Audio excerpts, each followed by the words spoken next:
Всички наградени. Уважаеми журналисти, може би вече знаете, че една инициатива се роди на басейна Приморски, комплекс Приморски. Трите басейна носят имената на големия наш пловец Илиян Буцев и на двамата ни заслужили треньори, доктор Любен Лазаров и Алекси Алексиев Папата.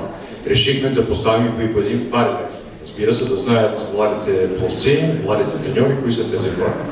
За тази цел аз съм сигурен, че общината ще помогне финансово, но ние решихме да стартираме една инициатива за набиране на средства. Тоест, да дадем един добър пример, да кажем едно благодаря на тези треньори, които вече не са сред нас, но хиляди варненци са минали през плувните басейни и предполагам, чрез вас ще ги приканиме да дойдат на басейна, където има поставена специална, ето и как ще дадат варенетите, има специално поставена кутия, където всеки може да постави някаква сума, за да събере дарения за изработването на тези 3 барелефа.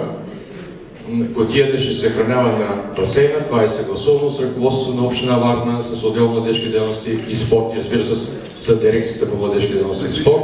Тези барелефи са одобрени от комисията по естетизация, така че моля чрез вас да поканим варненци, и не само пловците, но и всички спортисти, който желая плувен комплекс Приморски, има поставена такава каса и всеки нека да подкрепи тази идея. Благодаря ви за възможността.